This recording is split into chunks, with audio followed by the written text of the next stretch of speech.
Hello everyone, and today I'll be reading danheng Listener by me. So let's get into it. If there was anything that you always tease danheng about, it would be his protectiveness, and the way he would always make sure that you are safe even in some mundane circumstances.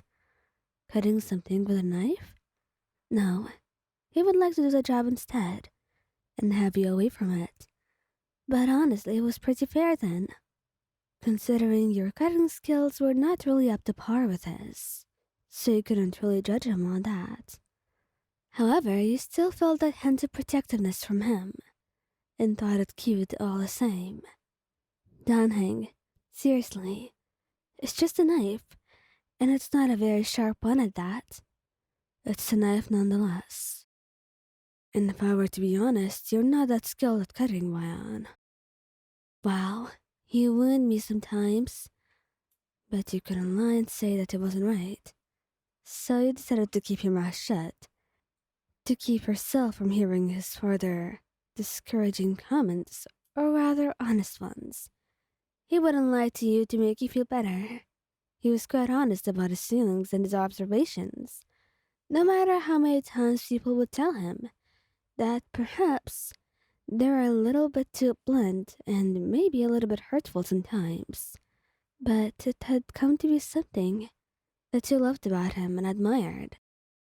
He was not afraid to say what he thought, and you liked that, not having to worry whether or not he was lying to you all the time. It was something you had worried about with others, but never danheng, and you were glad to be free of that worry with him. Something less to worry about, you supposed.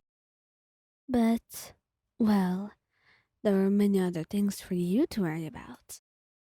Maybe things you didn't usually consider, and things you'd better be careful of. Things that danheng would usually warn about. Why, when you're going home and it's late, make sure to be careful and keep your hands on your weapon. My weapon? What are you talking about? I don't even have one, danheng, and I wouldn't even need it. He protested, laughing at him. You're just being paranoid. I am, maybe, but it's right. I don't want anything bad happening to you, he had warned. After all, he'd heard about it. People, innocent, lovely people, who would get kidnapped or hurt just because of how careless they are, or maybe because of how they believed in the world to be a safe haven for them, when the world could be much crueler than that. Danheng had seen it firsthand, and he didn't want you to experience any of that. You were a much better person than perhaps anyone has ever seen, and it was his duty as your lover to protect you, and he would see to it in any way that he can. And right now, he had to teach you that maybe you shouldn't be actually walking alone at very late hours without some protection at least. Look, take this dagger. Take what? Are you being serious now? This is this is dangerous. And even if someone tries to do something, do you really think I should hurt him like that? Well, if they're trying to hurt you, then yes, you should. It's self-defense, and they have it coming if they're trying to hurt anyone, for no reason at all, he said with firm conviction in his voice, and he knew he was not going to back down from this. So he took it, but thought none of it, not even bothering to actually think that it was with you. Something you had forgotten about, he supposed.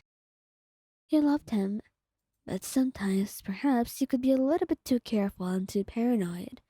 You couldn't judge him. His past wasn't exactly the best one. No wonder he'd been careful. And, well, he loved you. So no wonder he would try to protect you as much as he could.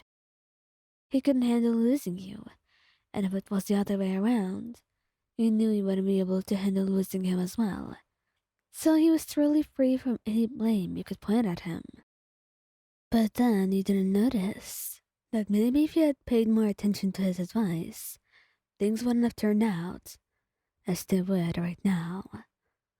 You were walking alone and very close to home when someone had grabbed you, pulling you into a dark alley, and that's when you knew things were not going well at all. For a moment, you thought of reaching towards your dagger, but it was too late. They had you pinned against the wall. Be quiet and we won't kill you. Got it? The man had said, and proceeded to tie your hands with rope, and then got something out, planning to just muffle you with it. When in a second, he had been kicked out of the way. A rough kick to the side. You had watched it unfold in front of you, danheng coming at a moment's notice, and soon the guy was tied up to a lamppost, and danheng had rushed over to you, untying you and taking you in his arms. You had realized then how you were trembling, shaking from the experience. It was terrifying. And now you realized you could have almost lost your life there, or maybe taken somewhere where you would never be able to come back here. You didn't know which was worse. Probably the latter. You didn't know what he would do with you. So then, you found yourself clinging to him, your arms wrapping around danheng tightly, as if you never want to let go. And danheng couldn't exactly blame you, hugging you back just as tightly, and leaning down to kiss your hair. You're fine, Mayan. I've got you. You're safe, he said, reassuring you over and over that you are right, that he had you now, and no fool in the world would be able to hurt you now. He then picked you up in his arms and took you home. That's when you started crying, letting it all wash over you. And danheng held you all the same. I should have trusted you. Then maybe none of this would have happened. He cried softly, but he shook his head, cupping your face in his hands. You don't deserve any of this. Trust me, it was not your fault. You shouldn't blame yourself for almost being kidnapped. Damn it, Wayan. He then held you closer, stroking your hair gently. It passed now. We'll talk more about this later, and what you should do, and just how you should listen to my advice.